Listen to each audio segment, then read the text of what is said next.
மிக அதிகமான தாக்குதல்கள் தொடர்ந்து நடத்தப்படுகிறது. அதே நேரம் நேற்று மாத்திரமே 5 தடவைகள் 5 அலைகளாக பஹ்ரைன் மீது தாக்குதல்கள் நடத்தப்பட்டிருந்தது.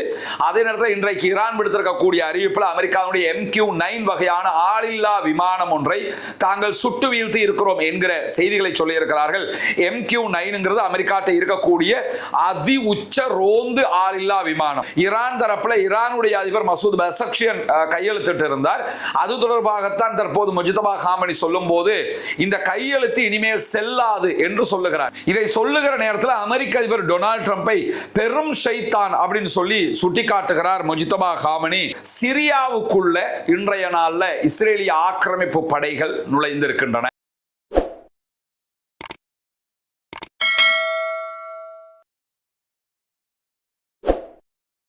அன்புக்கினிய சகோதர சகோதரிகளே, நம் அனைவர் மீதும் ஏக இறைவனுடைய அமைதியும் கருணையும் உண்டாகட்டுமாக என்கிற உயரிய பிரார்த்தனைகளோடு மத்திய கிழக்கிலே ஈரானுக்கும் அமெரிக்காவுக்கும் இடையிலான யுத்தம் உச்சகட்டமாக தொடர்ந்தும் நடைபெற்று வருவது நமக்கெல்லாம் தெரியும். ஈரானுடைய நாட்டுக்கு உள்ளே இருக்கக்கூடிய பொதுமக்கள் பயன்படுத்துகிற பகுதிகள் மீது அமெரிக்கா தாக்குதல்களை நடத்த ஆரம்பித்திருக்கிறது. குறிப்பாக பாலங்கள், ரயில் நிலையங்கள், இது போன்ற இடங்கள் மேல தாக்குதல்களை நடத்த ஆரம்பித்திருக்கிறார்கள். அதே நேரத்தில் ஈரானும் பதிலடியாக தொடர்ந்து குவைத், பஹ்ரைன், ஜோர்தான் ஆகிய நாடுகள் மீது மிக கடுமையான பதிலடிகளை கொடுத்து கொண்டிருக்கின்றன. இந்த தாக்குதல்களில் இந்த வாட்டி நம்ம பார்த்தோம்னா சவுதி அரேபியா மீதோ அல்லது UAE மீதோ தாக்குதல்களை இதுவரைக்கும் ஈரான் ஆரம்பிக்கவில்லை. UAE சவுதி அரேபியாவுக்கும் சொந்தமான கப்பல்கள் மேல ஹொர்முஸ்ல அட்டாக் பண்ணாங்களே தவிர நேரடியாக இன்னும் வேறு எந்த தாக்குதல்களையும் அவர்கள் நடத்தவில்லை. இப்படி இருக்கக்கூடிய சூழல்ல தான் இந்த யுத்தம் உச்சம் பிடித்துக் கொண்டிருக்கக்கூடிய நிலையில இன்றைய நாள் ஈரானுடைய ஆன்மீக தலைவர் ஆயத்துல்லா முஜ்தபா அலி காமனி ஒரு அறிவிப்பை விடுத்திருக்கிறார். அந்த அறிவிப்பு அவருடைய பெயர்ல எழுத்தில் விடுவிக்கப்பட்டிருக்கக்கூடிய ஒரு அறிவிப்பு. அதனை இன்றைக்கு ஈரானுடைய அரச தொலைக்காட்சிகள் ஒளிபரப்பு செய்து கொண்டிருக்கின்றன. அந்த அறிவிப்புல முஜ்தபா காமனி விடுத்திருக்கக்கூடிய மிக முக்கியமான செய்தி என்னன்னு கேட்டா, அமெரிக்கா ஈரான் மீதான தாக்குதல்களை தொடர்ந்தால் மறக்க முடியாத பாடங்களை அமெரிக்காவுக்கு ஈரான் கற்பிக்கும் என்று அவர் அந்த கடிதத்தில் தலைப்பிட்டிருக்கக்கூடிய சூழல்ல தெஹ்ரான், அதே போன்று தெஹ்ரானுடைய பிராந்திய கூட்டாளிகளிடமிருந்து அமெரிக்காவுக்கு மறக்க முடியாத பதில்கள் கொடுக்கப்படும் என்பதுதான் அவர் சொல்லியிருக்கக்கூடிய மிக முக்கியமான செய்தியாக இருக்கிற. அதே நேரத்தில் ஈரானுக்கும் அமெரிக்காவுக்கும் இடையிலான MOU, அதாவது இரண்டு பேருமே செய்து கொண்ட ஒப்பந்தத்தை பொறுத்தவரையில் இந்த ஒப்பந்தம் மீண்டும் மீண்டும் அமெரிக்காவால் மீறப்படுகிறது என்பதை கண்டிக்கக்கூடிய முஜ்தபா காமனி தான் எழுதியதாக கூறப்படக்கூடிய அந்த கடிதத்தில் ஒப்பந்தம் தொடர்பாக பெரும் சாத்தான் மீண்டும் மீண்டும் ஒப்பந்தங்களை மீறி இருக்கிறது. அமெரிக்க ஜனாதிபதியின் கையொப்பம் இப்போது முற்றிலும் மதிப்பற்றது, அதே போன்று செல்லாது என்பதையும் மிக தெளிவாக தெரிவித்திருக்கிறார். இதுல அமெரிக்க அதிபர் அவங்க தரப்புல கையெழுத்திட்டு இருந்தாரு. ஈரான் தரப்புல ஈரானுடைய அதிபர் மசூத் பெசக்ஷியன் கையெழுத்திட்டு இருந்தார். அது தொடர்பாகத்தான் தற்போது முஜ்தபா காமனி சொல்லும் போது இந்த கையெழுத்து இனிமேல் செல்லாது என்று சொல்லுகிறார். இதை சொல்லுகிற நேரத்தில் அமெரிக்க அதிபர் டொனால்ட் ட்ரம்பை பெரும் ஷைத்தான் அப்படின்னு சொல்லி சுட்டிக்காட்டுகிறார் முஜ்தபா காமனி. ஏற்கனவே ஈரானியர்களை மிக கேவலமான வார்த்தைகளை கொண்டு பேசியிருந்தார் அமெரிக்க அதிபர் டொனால்ட் ட்ரம்ப். அதற்கு ஒரு பதிலடியாக கூட இந்த வார்த்தை அமைந்திருக்கலாம் என்று ஆய்வாளர்களால் பார்க்கப்படுகிற நேரத்தில் தான் மிரட்டல், மேலாதிக்கம், காட்டுமிராண்டித்தனம் ஆகிய எல்லாமே அமெரிக்காவினுடைய கொள்கை கோட்பாட்டில் பிரிக்க முடியாத ஒன்றாக இருக்கிறது.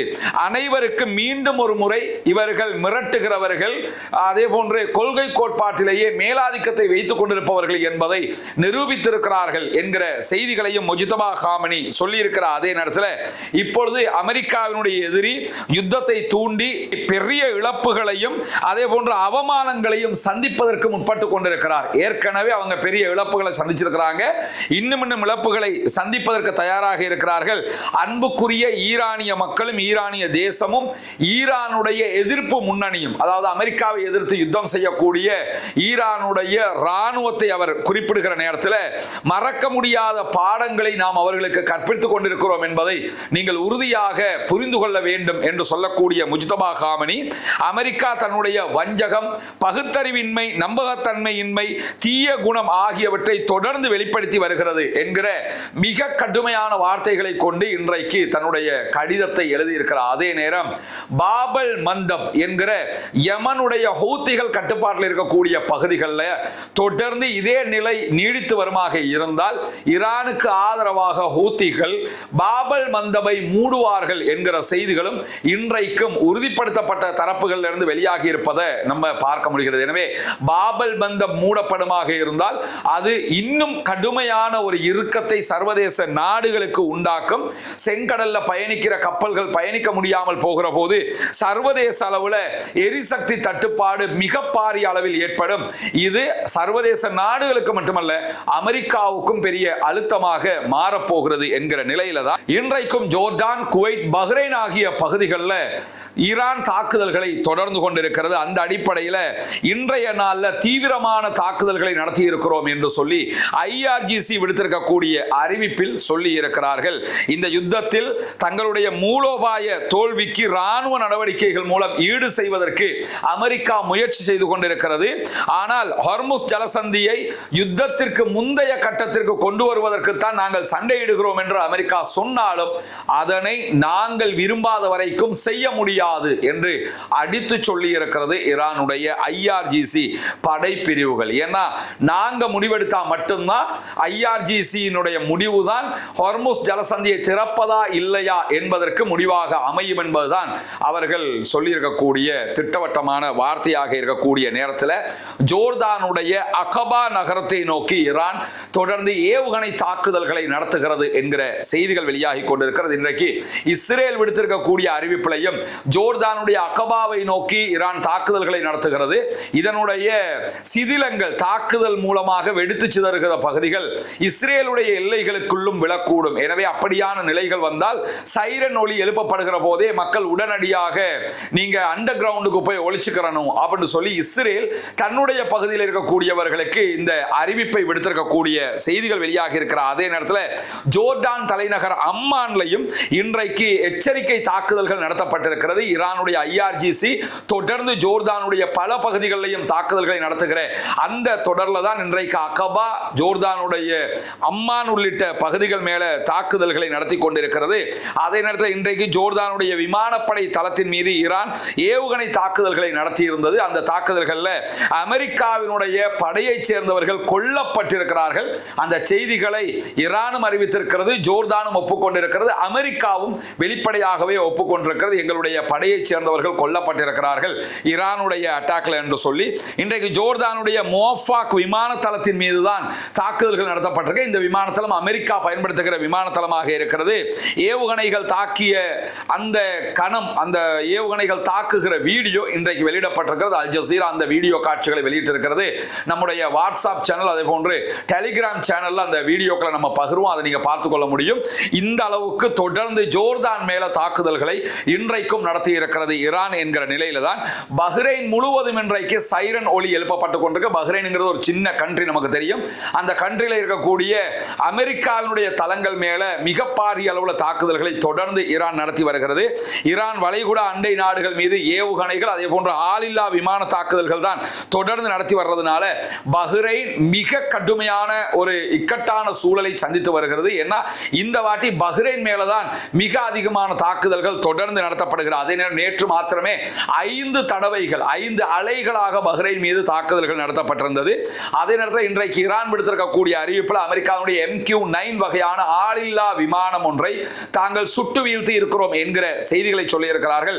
MQ-9 அமெரிக்காட்ட இருக்கக்கூடிய அதி உச்ச ரோந்து ஆளில்லா விமானம், அதாவது கண்காணிக்கக்கூடிய உளவு பார்க்கக்கூடிய அதி உச்சமான டேலண்ட் கொண்ட ஒரு விமானமாக அதுதான் பார்க்கப்படுகிறது. ஒரு ஆளை விட உயரமாக இருக்கக்கூடிய ஒரு விமானம். இந்த விமானம் 35,000 அடி உயரத்திலிருந்து துல்லியமாக புகைப்படம் எடுக்கக்கூடிய திறமையை கொண்டதாக உருவாக்கப்பட்டிருக்கிறது. இந்த விமானங்கள் அமெரிக்காவிடத்தில் 125 விமானங்கள் இருக்கிறது என்கிற அறிவிப்புகள் ஆரம்பத்தில் வெளியாகி இருந்த நேரத்தில் 40 நாள் வார்லேயே ஈரான் அவர்களுடைய 24க்கு மேற்பட்ட விமானங்களை சுட்டு வீழ்த்தி இருக்கிறார்கள்.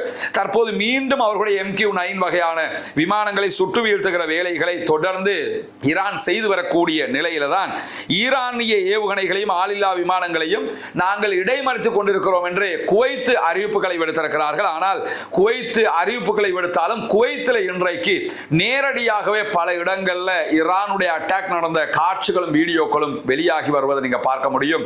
குவைத்தில் இருக்கக்கூடிய மக்களுக்கு எச்சரிக்கை சைரன் ஒலிகள் எழுப்பப்படுகிற அதே நேரம் SMS அனுப்பப்பட்டு கொண்டிருக்கிறது, கவனமாக இருக்குமாறு குவைத் அரசு அவர்களை வேண்டிக் கொள்ளுகிற அதே நேரத்தில் தான் இந்த தாக்குதல்கள் நடத்தப்படுகிறது.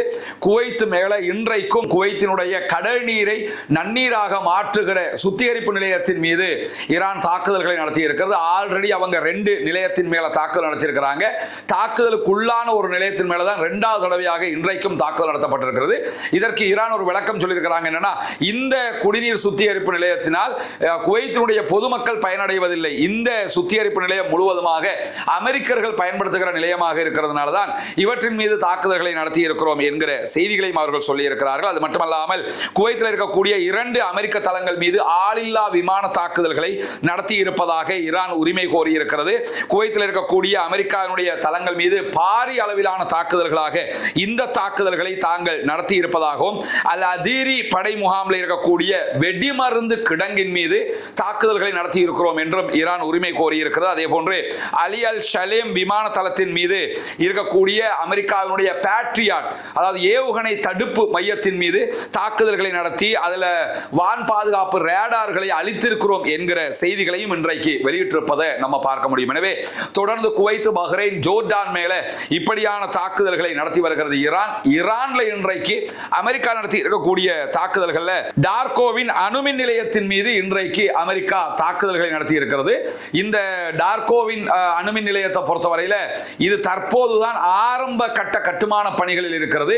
இது செஞ்சு முடிச்ச ஒன்னோ பெரிய ஆய்வுகளை நடத்தக்கூடிய இடமாகவோ இல்லை. ஆய்வுகளை எதிர்காலத்தில் செய்வதற்காக கட்டப்பட்டு வருகிற ஒரு இடம். அதன் மீது இன்றைக்கு அமெரிக்கா தாக்குதல்களை நடத்தி இருக்கிறது. இதற்கு ஈரான் இன்றைக்கு கடுமையான கண்டனங்களை தெரிவித்திருக்கிறது.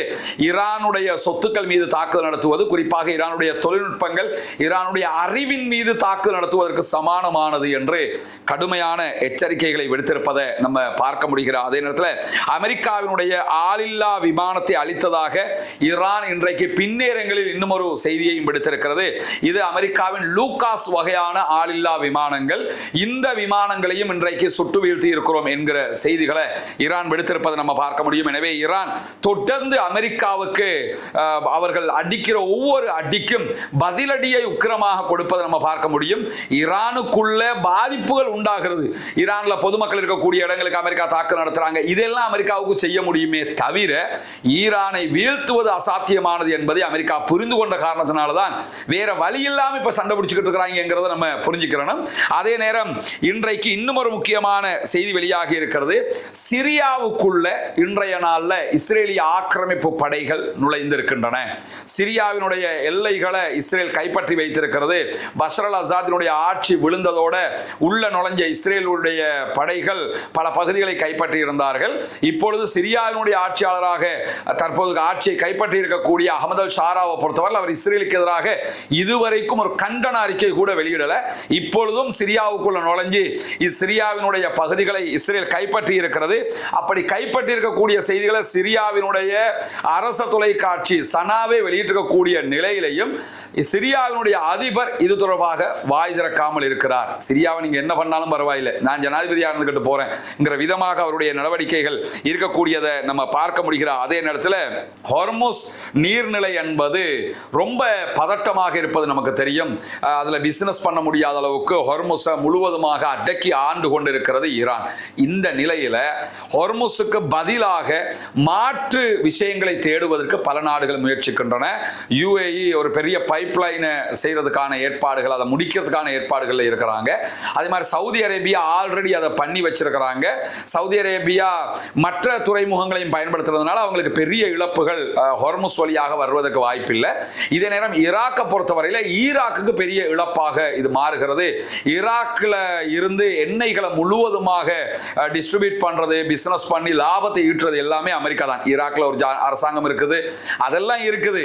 ஆனா ஈராக்கினுடைய பெட்ரோல் பெட்ரோலிய பிசினஸ் முழுவதும் பண்ணி அந்த பணங்களை சேவ் பண்ணி எல்லாமே வச்சிருக்கிறது அமெரிக்கா. ஈராக் அரசாங்கத்துக்கு ஒரு சொற்ப காசை கேட்கிற டைம்ல கொடுப்பாங்களே தவிர மீதி அனைத்தையும் அமெரிக்கா தான் எடுத்துக்கொண்டிருக்கிறாங்க. எனவே ஈராக்குடைய பெட்ரோல் பிசினஸ் என்ன புரிஞ்சுக்கணும்னா அமெரிக்காவுடைய பெட்ரோல் பிசினஸ் தான் புரிஞ்சுக்கணும்.